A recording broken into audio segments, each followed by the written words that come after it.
and pay my respects to their elders past, present and emerging. But I also, because this is a national webinar, I really want to acknowledge First Nations people across Australia, because we're all based on different lands, and that will be an important sort of aspect of the work we're doing in the CRC as well. So since our last webinar in March, the bid team has made significant progress on the bid to position ourselves in as strong a position as possible for CRC round 25. We have progressed the research programme, which Paul Victory is going to share with you shortly. We're continuing to consult with existing and new partners, stakeholders and researchers. And we've also been attending some key industry and government events nationally as opportunities to promote the CRC, but also it's another opportunity to listen more widely to the needs of the tourism, hospitality and events businesses in framing the work programme. So to help us in developing the bid, we've appointed CRC consultants straight up, led by Damia Etakadumi with Justin Ross, and I'm going to ask them to briefly introduce themselves and their role in the bid team. So it's really a typical part of a CRC bid, because it's such a large scale programme, is to engage a specialist consultant to assist in pulling together all of the different streams. So I'll just hand over to Damia for a little introduction. Kirsten. Yes, not only is it a large proposition or proposal to put together, but it's also a very competitive scheme. And so we need to position this idea that you have, this proposal that you have, in the strongest possible way so that we're competitive against the other submissions. So yes, thank you very much for introducing me. My name is Damia. I have a business called Straight Up, and we specialise in communications for researchers and natural resource managers and tech startups. And increasingly and regularly over the past 10 years, we've been coordinating and positioning grants proposals in the best possible light. So that includes CRCs, also ARC training centres and research hubs, centres of excellence also within the ARC. And then there are many other schemes like Arena, and some of the RDCs, Research and Development Corporations. So for this team, we've already started working with many of you I really want you to focus on the industry impacts that this CRC will have, because that's what's going to position you in the best possible light to the Australian government. The whole purpose of the CRC program is to improve the sustainability, profitability, and forget the third word, competitiveness of Australian businesses. That is the key goal of the CRC program. So wherever we can strengthen your proposal to show that it will indeed have an impact on Australian businesses, the better, the more points you'll be awarded in the assessment. So that will include us being here to help you converse with your potential partners, to bring all the elements of the bid together, which will include descriptions of the various partners and their proposed involvement in the bid. It'll include grant writing, so writing the components of the bid and especially the assessment criteria. And it will also include supporting you in your communications, newsletters, websites, prospectus, whatever.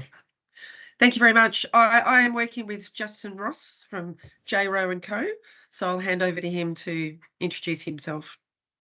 Thanks, Damia, and good morning. And I've met a number of you already. So working with Damia on the bid, my key role is really about providing support to Paul and you all in regards to the industry engagement side, particularly in regards to partner identification and working with Paul particularly on getting an investment strategy and putting forward a proposal that is compelling for partners to want to invest in the CRC. So we've set up a sort of a 6-stage process, and really we're sort of at step 3. And while I've got your attention, I just really wanted to re-emphasise the role that you and your universities have in raising the awareness of the CRC across the whole of the tourism industry, and really about building interest and confidence in each of the themes in the Tourism CRC. So I'm here really working with Paul, and we're starting to pitch to government and partners at the moment. Thanks, Damia. Thank you. Thanks both Damia and Justin. Obviously our partners, you'll see communications coming from Damia and from Justin over the next few months. So I thought it would be really helpful for you to sort of meet them and see what their role is and how they're working with us on pulling the bid together. So the next stage, we wanted to invite one of our partners to talk about some of the work that they've been doing. So while the COVID pandemic is officially over, it might not be where you're living, but that's what the World Health Organization has told us.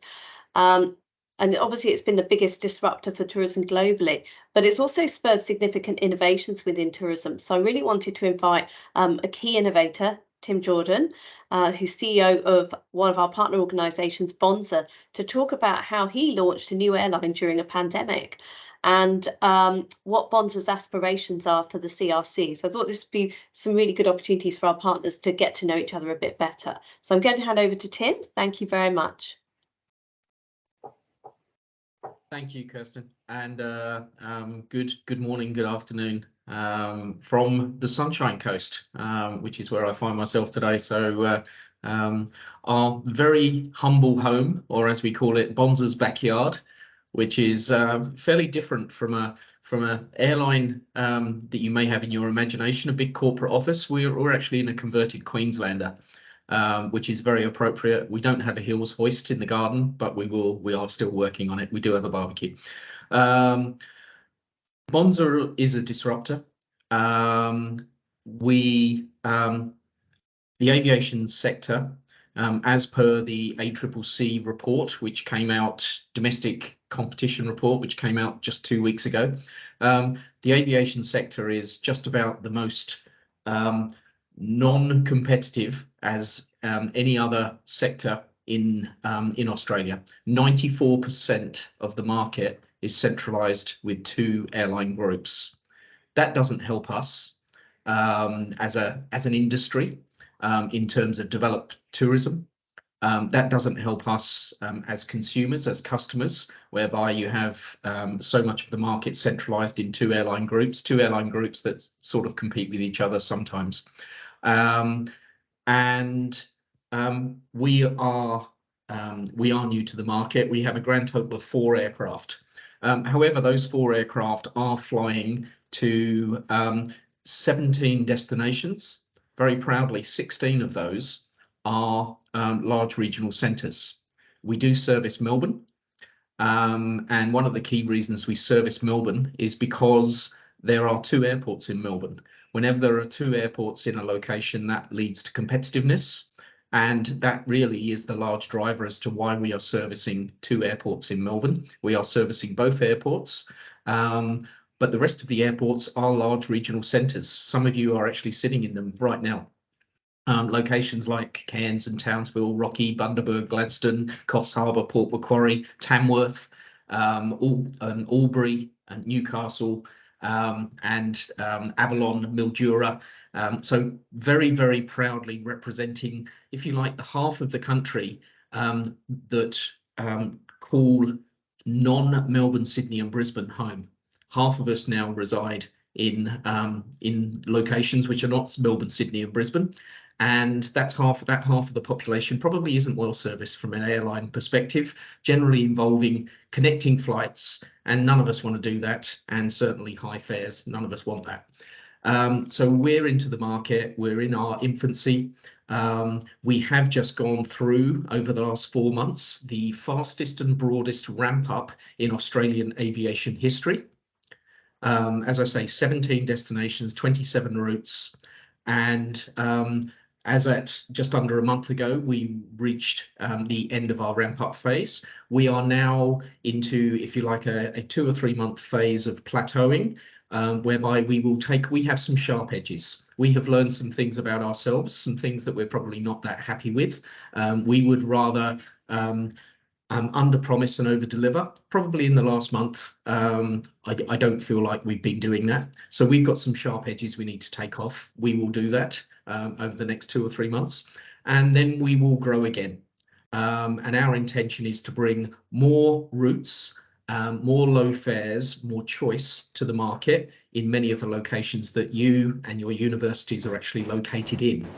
Now, that is very important for us. I am on a personal basis, I actually live in one of those large regional centres, Coffs Harbour, and it's very, very important that we deliver choice to no matter where you live, you get the same opportunities. That's what we want to bring to people who choose not to live in Sydney, Melbourne or Brisbane. Even if you do live in Melbourne, we are bringing new choice of new destinations. Of the nine services that we are operating into and out of Melbourne, 7 of those 9 markets are not operated by any other airlines. So we are bringing choice even to the metropolises that exist out there. We would dearly love to operate into and out of Sydney, but there's a game going on with incumbent operators whereby effectively slots are being sat on and being made non-available to new entrants such as ourselves. That is a particular issue that we will be raising within federal government. We've already done that. That will be ongoing. The ACCC themselves raised it in their own report a couple of weeks ago. So in terms of the CRC, we are looking to continue to grow. We are looking to expand into other regional centres. We are about new route growth. Of the 27 routes that we operate, 25 of them are not flown by any other airline. So this isn't a case of us doing the same as the other guys. This is about us growing the market and stimulating markets so that people can travel to see friends, relatives, or to go explore this big backyard that we all have. That is what we're about. That's why we exist. That is what's happening. And the positive is that I can tell you, having just been on the ramp just up the road at the airport here, we are encouraging a lot of people to fly who otherwise would not be flying today. And that is several thousand people today, tomorrow, the day after. That's positive for tourism. That's positive for friends and family. Then we will have some business travellers. Most business travellers will not be flying with us. We don't offer the frequency that is interesting to business travellers. We are about flying markets maybe 2 or 3 or maybe 4 times a week. That is of appeal to visiting friends and relatives and for the tourism market. That's our key focus. Other carriers in the country, their key focus is business travellers. We are not taking traffic from them. We are not interested in really taking traffic from them. What we are interested in is stimulating new markets. Why do we exist? Bit of backdrop. Australia is the 8th largest domestic aviation market in the world. It was the only market in the largest 15 aviation markets in the world without an independent low-cost carrier, a low-cost carrier that wasn't controlled by a major carrier. Australia was the only country in the largest 15 in the world without that independent low-cost carrier. That's why we exist. Unfortunately, or it sort of doesn't matter, we ended up having to go overseas for our investment. We are US private investment owned. I spent 12 years trying to get to this point. And eventually we did find the right investors, and those right investors also own an airline in Canada. So we have the right investors with us on the journey for the long term. In terms of the CRC, we are about, I suspect we will have eventually, we have aircraft bases on the Sunshine Coast and in Melbourne currently. We will have multiple aircraft bases around the country, whether that's 6, 8, 10, 12, I don't know. The market will tell us. The market will dictate to us, depending how much we can stimulate the market. But a good number of those bases may be in locations that you're sitting in right now. And what I can tell you is the impact of those bases is as follows. In the Sunshine Coast, they used to have 3 destinations here. Adelaide, Sydney and Melbourne. The departures board basically used to look like Sydney, Melbourne, Melbourne, Sydney, Sydney, Melbourne, Melbourne, Sydney. That was the day of departures at the Sunshine Coast. Now you can actually access 16 destinations to and from the Sunshine Coast. The Sunshine Coast has gone from 3 destinations to 16 destinations. When we open up aircraft bases, it immediately opens up markets for tourism and for the local communities that we serve. That is what we are looking to do in many of your locations where you and your universities are based. And that's the exciting thing. This is about unserved markets and underserved markets. That's Bonza.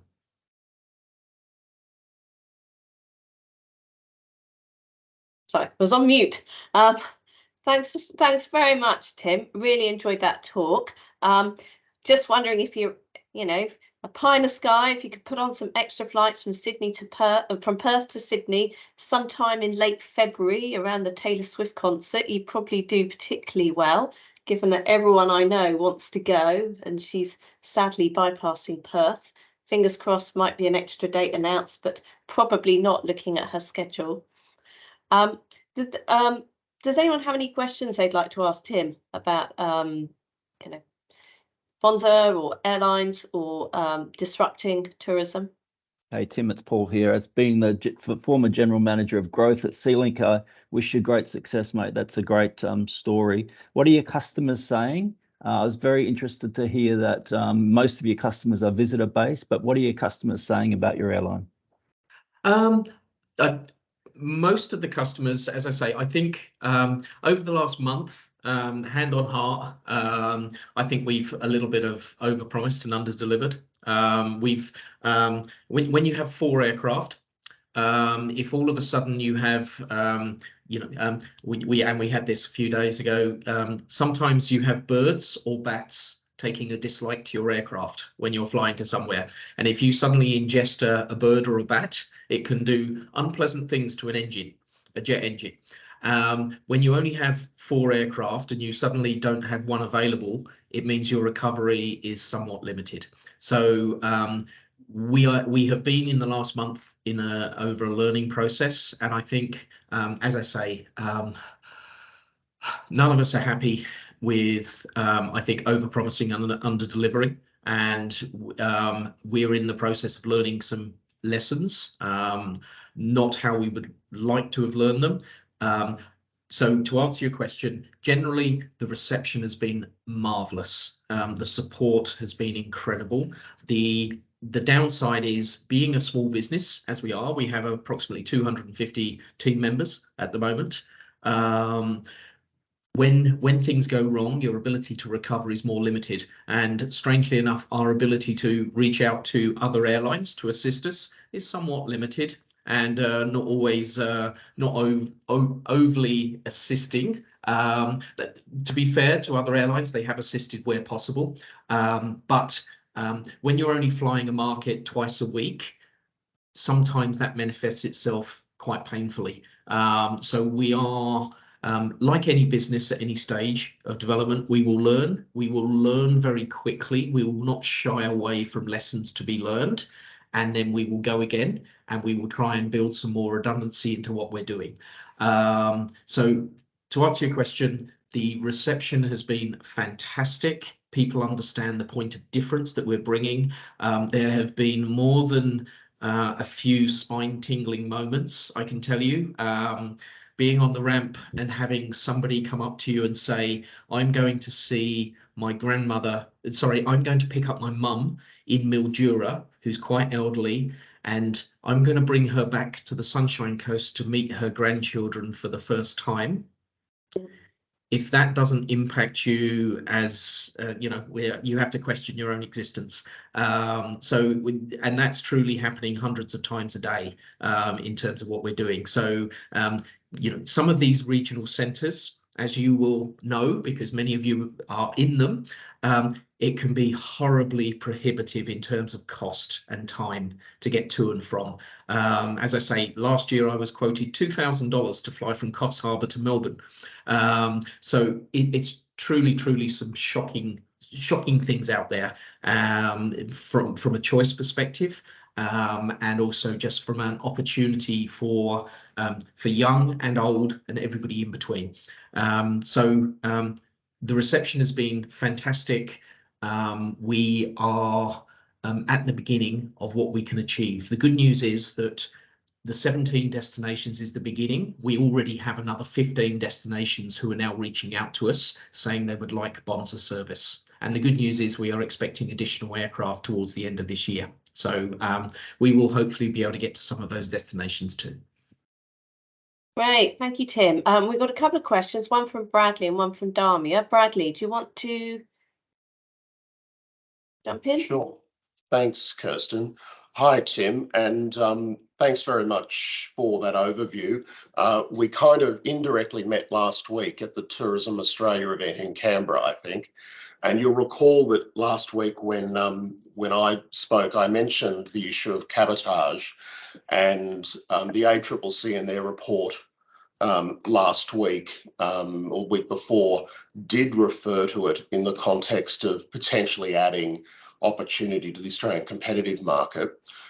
Going forward, the question about international airline access to domestic routes on a limited basis, and I'll use Kirsten's example of, say, the Perth route, where you might have Singapore Airlines flying into Sydney and then doing a domestic pickup between Sydney and Perth and then back out to Singapore again. For new airlines like yours in the greenfield space that are creating new routes and opportunities, what's your general view about that whole question of cabotage and loosening the market a little bit in that regard? Competition is healthy, competition is good, and if international carriers were flying between, whether it's Perth, Sydney, or doing a something between Melbourne and Sydney, unfortunately, I think the impact is going to be limited. Because these are by definition high volume markets. So an international carrier, again, by definition, is going to be operating on a low frequency basis, even if it's daily or maybe once a day at best, a couple of times a day, I suspect. Let's call it once a day. And on the key trunk markets, that's almost like an also ran. It's negligible in terms of impact. But anything which allows additional competition in the market is clearly healthy. Okay, thanks for the feedback there. Thank you. And well done on getting the startup going, and just fantastic to see more competition in the market. Thank you. Yeah, it was a long time coming, that's for sure. And just a bit of background, I'd actually returned from the Philippines with Cebu Pacific 14 years ago and stood on my veranda at Urunga and realised that my neighbours, my community, couldn't afford to get on the aircraft which just flew overhead. And we'd just enabled millions of people to fly around the Philippines. And yet here we couldn't see the same thing in large regional centres. So yeah, thank you. We're at the beginning. We're about 200 metres into a marathon. Thank you. And Damia? Thanks, Kirsten, and thank you so much, Tim. My question is around information and data. How do you decide which destinations will work for you and make financial sense and will attract investment? And are there any gaps in that data? Because that's something that this CRC could do really well. We have the tourism experts, the destination experts, but we also have the machine learning, AI, sensor, those sorts of technical experts, the best in their field, that could come up with something quite good to support a business like yours. The wonderful, if you actually speak to the other airlines, these markets don't exist. Okay, I've just come off the ramp, as I say, from a flight between the Sunshine Coast and Melbourne Avalon, with about 150 customers on. 6 months ago, that market wasn't even flying, and yet the flight is pretty close to full. And the same is being repeated elsewhere. So in terms of data points, the interesting thing is it's a blank page, and there's an element of going with your gut. Yeah. In terms of You have no go with choice. you go with your experience from other markets, like markets, and actually say, you know, statistically, the rest of the world has grasped the low-cost model. What we know is Australia between 2010 and 2020, number of low-cost operated routes in Australia was 58 routes in 2010. Fast forward a decade, and surprise, surprise, the number of routes operated by low-cost carriers in Australia was also 58. 0% growth. Wow. During the rest of the world, North America, for low-cost carriers, the market had grown by 256% during that same 10-year period. So it's logical that something needs to happen here. Yeah. So the market had been artificially, or had been, I'm going to use a word here, it had been manipulated, and effectively the growth was it was pent up, and that's what we're seeing. So to answer your question in terms of data, there is no data. What we are doing is on a daily basis, we are creating the data, and then what we'll do within ourselves is extrapolate that data to like markets. Now, the most simple thing about airline planning is we all within us want to travel. We all have family connection. We all want to see each other. We all want to explore. That's within us all. And all we're doing is essentially providing the bridge at a cost that people can afford to do that. Now, what the most simple numbers associated with that is really the catchments of the locations involved.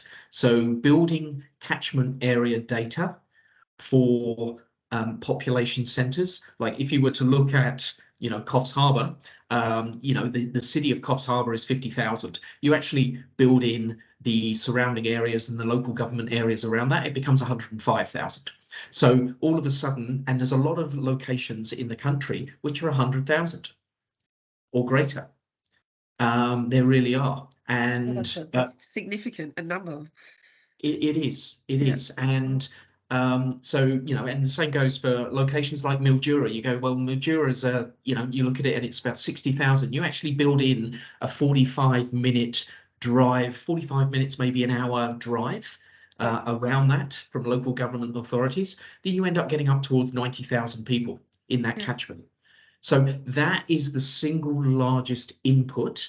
And then to a certain extent, you roll the dice. We're not naive enough to think that 27 routes that we've launched are going to work. We're throwing darts, okay? And whenever you play darts, sometimes you hit the wire and it comes back at you. The wonderful advantage that we have in the aviation sector is that if something doesn't work, our factories move. So we can pick it up and we can redeploy it. So if we end up with an 80% hit rate, that would be an amazing success. So if of our initial 27 routes, we have 80% sticking and working, we'll have the top of the league, we'll have the bottom of the league. We will likely take from the bottom and we will put to the top. There are markets out there that's screaming out for more capacity. And that's the wonderful thing, is the aviation industry, as long as we're nimble, we should be able to find some more markets. And then what we do is we take our learnings from the Sunshine Coast and from Melbourne, and we redeploy that to many of the centres that you're sitting in right now. You're getting smarter each time. Thank you so much. Thank you. And we'll take so much to talk about, but we'll take just one last question from Laurie. Thank you, Tim. I'm based in Townsville, and it's good to see you flying in and out of Townsville. And I'm sure Amanda can attest to Townsville has seen a few new routes and new airlines come and go without necessarily them giving the time for the demand to build and for the community to get confidence in that airline or that route. So what is your time frame or the level of patience with your investors to actually, you know, give the appropriate marketing and investment and time for the routes to build before you make the decisions about which ones you stick with? We're impatient. Low-cost carriers world over are impatient. What we do need to do, you always need to go through a trough period We all know the off-season tourism months of, we don't like February very much. We certainly don't like May or August or November. So what you probably need to do for new routes is you go through a trough period, but then you also want to go through a peak period, a school holiday period. So then, armed with that information, you have the ability to look at what's the trough, what's the peak. That will then give you a reasonable view as to the if a route is nowhere near where it needs to be after a peak period, that probably tells you, what you need to know. If, however, you are trending in the right direction and the peak period, your first peak period, gets pretty close or is at least in the right ballpark, then you sort of give it more time. So it will depend on the market, but it will depend on the trends. And very honestly, it also depends on the other opportunities which are available to us. And if all of a sudden there's another route which is performing incredibly well, and you go, well, we can hang in here with a particular route, but it's losing us money, or we can move it over here to, another destination where we're making money and actually make an extra dollar, then chances are we'd do that. Not sure if that answers your question.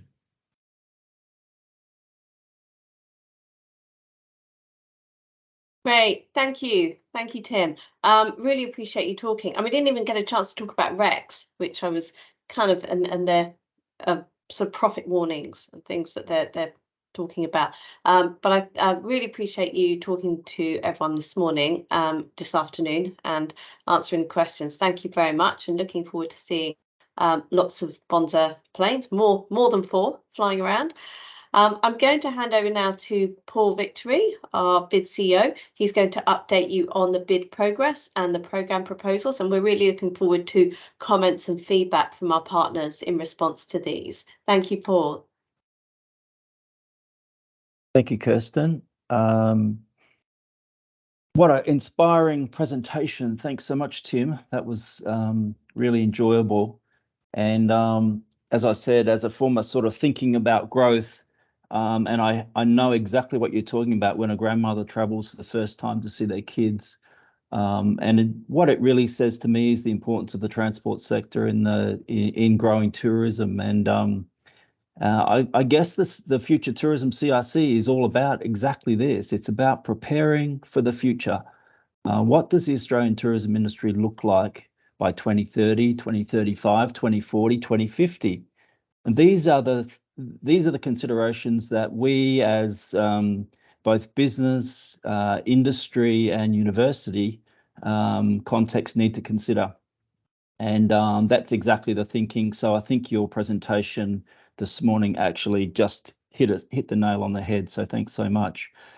The Future Tourism CRC is a partnership between 5 leading universities across Australia, and we are in conversation with some supporting universities as well. So while the 5 leading universities on the screen are the principal supporters, I do believe in the longer run we will have input from other universities. The Future Tourism CRC is a university and industry-led collaboration and must be. So for us to apply for funds through the federal government program, we need to raise funds. And Justin and I and Damia and the university team are working very hard to bring industry on board. And I would like to just welcome, while I'm here, because we haven't really done it this morning, our signed up industry partners to date who are on the line. I won't mention you all, but it's a privilege to be able to work with you all. We've raised around $10 million through that partnership on the screen, and that includes about $1.5 million in cash from the industry, and that's a critical part of what the CRC needs. It needs both cash and contra, and unfortunately we're not quite where we need to be in terms of the sponsorship just yet. But over the next 3 to 6 months, Justin and I in particular will be knocking on a lot more doors to try and raise our cash contribution and our industry contributions up towards that $20 million that we're looking for. So, and you know, the principal thing that I wanted to say is that thank you for your contributions to date. We are really looking forward to working with the industry partners, and my role in particular is about making sure the research program is very industry based and solutions based. And some of the issues that we just talked about in the transport sector, decarbonisation, the importance of how visitors see the sustainability of airlines, some of those critical things are really fundamental to some of the thinking already in the university group, and things that are close to my heart, like the decarbonisation of the Great Barrier Reef marine fleet, are projects that we're starting to talk about at a industry level that will that the CRC can impact on, and I'm really looking forward to working with a Cairns cluster that are yet to sign up, but are coming to the table with a project around some of that Great Barrier Reef Marine Park stuff. So that's really where we're heading. We're looking to raise $40 million, and the universities are committed, obviously, to the contributions that they will make. We've raised around $3 million, or the commitments are around $3 million from the university group. And as I said, we've raised $10 million to date from the industry. We'll be looking for around $15 million from the federal government program for a 6-year enterprise, and that will operate from early 2025, hopefully through to 2030 and beyond.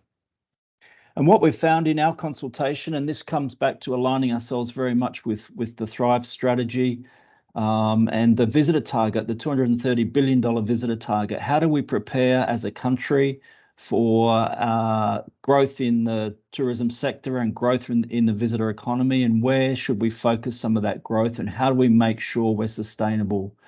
So some of those key things that have come out of our research really align with labour shortages and the retention of labour, and this is in particular in regional and rural locations.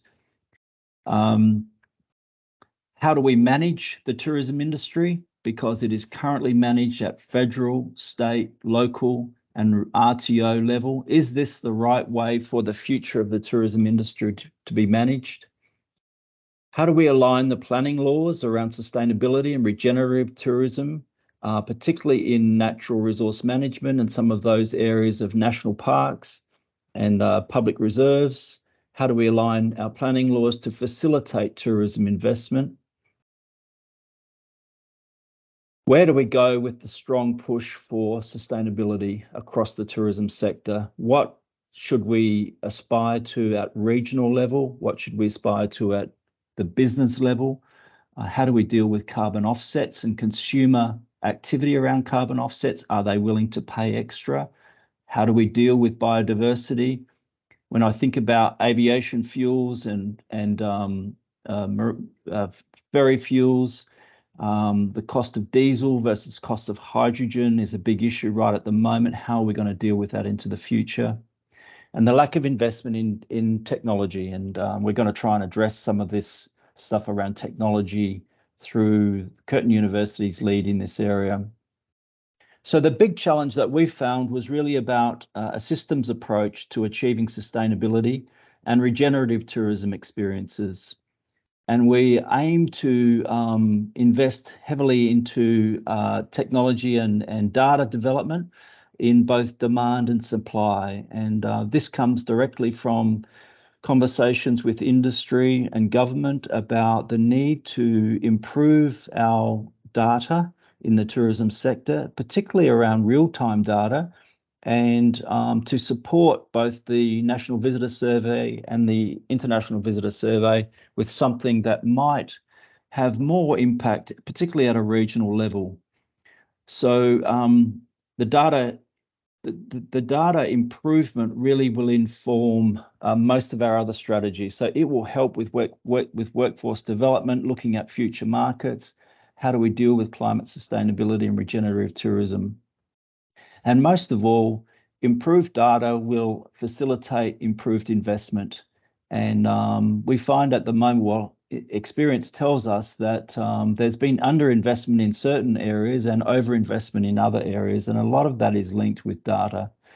And again, as we just talked about, the data to be able to support regions and regional airlines that we've just talked about is critical to regional growth. And we know from what we've just learned through COVID, the importance of regions going forward is going to be even more important than what it's been in the last decade. So the key vision for the CRC is to create a regenerative tourism economy by 2030. And I just reading some of the Tasmanian work and some of the work here in South Australia, where I'm based, and in the work in Queensland, regenerative tourism is becoming really the most important focus, and it picks up all those issues around sustainability. It picks up the importance of both business and regions and states. It's a powerful term that's that both business and governments are focusing on. And we plan to, the mission of the CRC is to harness the power of technology and data and insights to facilitate strategic and regenerative tourism investment and picking up those ideas of sustainable tourism infrastructure and experience investment. So the university teams have spent, and we had a very good strategic planning session here recently in Adelaide, and the 4 focus areas of the CRC are planned to be 1, data technology resilience and innovation, and that's being led by Curtin University, Professor Holmes and Professor Sung, who are both online in their through the university's consumer lab. Destinations and experiences led by Associate Professor Laurie Murphy from James Cook University and Dr. Dennis Tolkach. Really, they've done a lot of work in this area, and I've worked personally with them in North Queensland across a number of years, and I know they're working very hard in the regenerative tourism space now as well. The third theme, climate adaptation and sustainability, led down here in South Australia at Flinders University by Dr. Gareth Butler and his team. And they'll be looking at aviation, transport, ferries, the impacts of climate, the impacts of adaptation, particularly around natural resource management again, and they're doing a lot of work on Kangaroo Island as we speak. And then Professor Naomi from Canberra University will be leading the Workforce and Wellbeing Program. And Naomi's done a lot of work in this space already across the Australian Tourism Industry Council and some other industry bodies. And working across these 4 themes, we aim to make sure that First Nations tourism is a big part of this, and Newcastle University will lead some conversation with Indigenous tourism advisory groups across the country about the importance of these themes in First Nations tourism. And rolling out over the 6 years is a significant education and training program for both industry, universities, a collaborative program that will not only talk about the outcomes of the CRC, but talk about how to implement outcomes and how they can be solution-based activities within industry and within business. This is a very difficult area, but we are getting to the nub of really what the CRC aims to achieve. And so I'm working with the universities on this, and this will take a bit more time to sort of facilitate through. But what we've now committed to is in year 1 and 2, launching this new data platform. Professor Billy Sung's been working on this for a number of years now, so this has not just come out of the blue. This is a program that he's been working on, has had made some ground on. The development of a data collection platform for the tourism industry in both business supply side and consumer traveller side data. And we aim to trial this in a number of sort of locations, particularly, as we've said, in these regions, areas like Cairns, areas like Kangaroo Island, areas where we can capture data from specific consumer targets and test and trial this development of new tourism data that Billy and his team can develop the outcomes and share the outcomes across the industry and keep on improving the data platform so that we can get to a commercial position on this data platform. Over the first couple of years, there'd be a number of releases, and Billy's working on some journey mapping that will be attached to this data platform. And certainly by year 3, we're looking at some key outcomes in workforce and regenerative tourism. So we plan to release a 10-year tourism workforce blueprint led by Naomi and her team at Canberra University. And again, Naomi's done a lot of work in this space already. And so this is a culmination of a number of years' work. But we aim to release a sort of fairly significant piece of work in year 3 of the CRC. And likewise, Laurie Murphy will release a fairly significant regenerative tourism framework in year 3 as well. From there, the key outcomes will, we'll be doing case studies and future directions planning and industry education and benchmarks, training, education and workshops for the CRC. So that's just a snapshot, I guess, but over the coming 6 months in particular, we'll be working hard on fine-tuning those outcomes. And the ways that we're looking to engage you as industry is across this sort of landscape across Australia. We want to have projects going across Australia. These are collaborations as well, and I had a really good conversation with TTF yesterday about making sure we're collaborating with policy and research areas, both at state and federal level. And I'm very pleased that Garth's on the forum today. So Tourism Research Australia.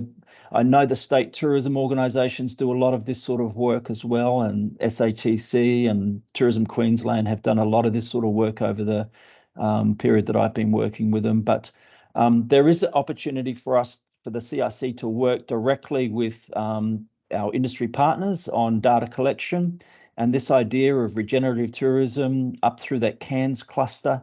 We know the importance of the Great Barrier Reef, and we need to understand more about how consumers are feeling about the Great Barrier Reef and thinking about sustainability into the future, and things like decarbonisation of marine fleet. We know drive tourism is a critical part of Australia and critical part of domestic tourism. We've got a number of industry partners that I think will be really relevant to collecting data, to helping us in our strategies around drive tourism. And so the New South Wales partners in the Jindabyne and Lake Macquarie area, local governments as well could form part of this sort of drive tourism. I know how important drive tourism is to a lot of regional areas. So there's a lot of work that we could do in this space. Food and wine tourism is a very important part across Australia, and so the Perth partners and the South Australian partners, Victorian and New South Wales partners, will be critical in collaborating on a wine tourism cluster, and that in Tasmania as well. And Tassie could feature in some nature tourism. It's the #1 brand for nature tourism. Places like Kangaroo Island could collaborate, and other areas of national parks in Australia. I just touched a little bit on Indigenous tourism there. We talked a lot about regenerative tourism up around the Northern Territory as mining departs, places like Kakadu. How do we set up for the future of sustainable regenerative tourism in key national parks of tourism value, and how do we not get ourselves in a position like's just happened in the northwest of the country around that Indigenous rock art site. So there's a lot of great projects there that we could collaborate on. This is our work program over the coming 6 to 12 months. We need to get ourselves ready to bid. This is a costly bid. It will cost us over $200,000 to lodge the bid. I'm appreciative of the support already provided, but we do need more cash. And I'm looking for your guidance to help me raise this cash and to make sure that we can put the best bid in we can as an industry, because at the end of the day, as Damia said, it's a very competitive process. But we're certainly getting ourselves in a good position with Damia and her team now. and the university team working very collaboratively together to get ourselves into this position. So with that, I think that's about our update. Thanks so much for your partnership. We're very appreciative, and I know how hard it is at the moment to commit to things, given we're just coming out of COVID, and I know companies like C-Link are still trying to rebuild their profitability after a period of really tough trading. So I really appreciate your support to date. Thanks very much.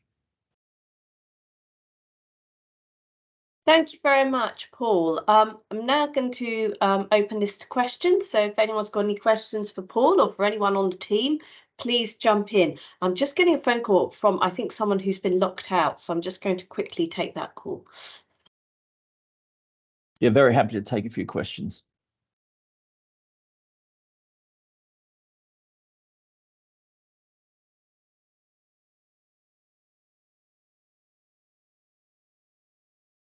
Can't be that good. And yeah, very much welcome any. Oh, Tim.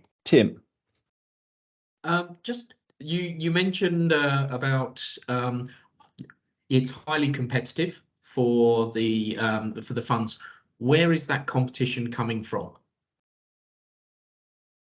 Yeah, so the CRC is funding national projects. So it's not just around tourism. They're coming from the mining sector, from the hydrogen sector, from food, from agriculture.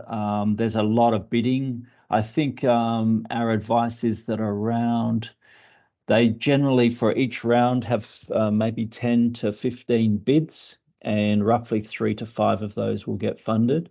The position that we've taken is that we're sort of at the lower end. We're a smaller CRC bid, so we think we can fit around some other big bids. There's a lot of bids going for 50, 60, 70 million dollars. So our ask is going to be around $15 million. So yeah, we've taken this approach that we're going to be at the smaller end and trying to be a little bit nimble and able to fit in with maybe 3 or 4 others. Yeah, so I don't know, Damia, did you want to comment? Yeah, I was actually hoping I could share my screen showing the CRCs that are currently active. Yeah, do. Just to get a sense of some of the other topics out there. Hopefully you can see this. Yes. So these are the currently active ones: cybersecurity, future fuels, digital health. Quite different to the tourism CRC, which is a good thing. Smart Sat iMove is a transport one. So I suggest that we partner with them. I actually know one of the senior people there, so I can organise an introduction. There's a lot of agriculture type ones, some food, soils, food. Northern Australia is largely about agriculture as well. You can see some high figures there. That Northern Australia, for example, achieved $75 million from the Australian government. There's the construction ones, mining, another agriculture one. So I think the good thing about tourism is it does sit, future tourism, is it does address a part of the sector that is not being addressed by a CRC at the moment. Many of you will know that there was a bid submitted earlier this year called the Mega CRC. So this one is about events, major events as big as the Olympics in Australia, and how Australia can put itself in the running for more of them. So it's related, but it's very different to what future tourism is trying to achieve, which is really supporting and finding new innovative ways for companies like Bonza to become more competitive, attract more investment, and ultimately be successful as an employer in Australia. Last round, so these were submitted in March this year. We don't know the outcomes yet. We also had one on hydrogen, solving plastic waste. The Super CRC is asking for 70 million from the Australian government. So this gives you a sense of the CRCs bidding. I could share this file with whoever wants it. There you are. Bidding in round 25. I know of 3 so far, but I know there are more out there. I just need to update this spreadsheet. But the 3 that we know about for sure are the critical supply chain, yourselves, and the nature positive economy CRC, which is about carbon credits, biodiversity market, things like that. Yeah, within the CRC, every CRC has to align to the National Reconstruction Fund priorities, and you guys align to 4 of them somewhat. Focusing on regenerative tourism puts you in the low emissions. You know, you're somewhat aligned to that. This is meant to highlight transport, not medical science. There we go. Value add, especially in wine regions, wine growing regions, and other food and agriculture sort of destinations. And then enabling capabilities when you talk about focusing on digital and data-driven solutions. Any other questions on that, Tim? No, thank you. That's Cool. yeah, that's very useful. Thank you. Cool. Great, thank you. I mean, we are technically out of time, but as I do appreciate many of you might need to jump out into other commitments, other meetings. But are there any other sort of questions or comments that people would like to make? No, other than we'll be in touch with, you know, communications is definitely a part of our role. So we'll be in touch with each partner that is either already committed to partnering or thinking about it, to see whether we can scope out your project ideas a bit more, bring to life exactly what you'll get out of the CRC. So yeah, look out for further communications and invitations to sort of workshop that out with us. Thanks, Kirsten. Great, thank you. So thank you very much for joining us today. For those of you who had to join early or leave early, we have recorded the session, so we'll make that available shortly. You'll receive an email coming out from us in the next week or so with the link, so you can have a look at that and pick up on anything you missed. Otherwise, we're really happy to have one-to-one conversations with any of our partners to follow that up. And you'll be hearing from Damia, and we'll just keep you updated continuously throughout our project development. So thanks ever so much for joining us today. Thank you very much, Tim, for joining us and giving us your insights into Bonza and how it's operating. And as I said, we'll be looking out for some more purple planes flying around Australia, which will be a very cheering sight to see. And I hope you all have a wonderful rest of the day. Thank you very much for your time today. Appreciate it. Thanks a lot. Bye-bye.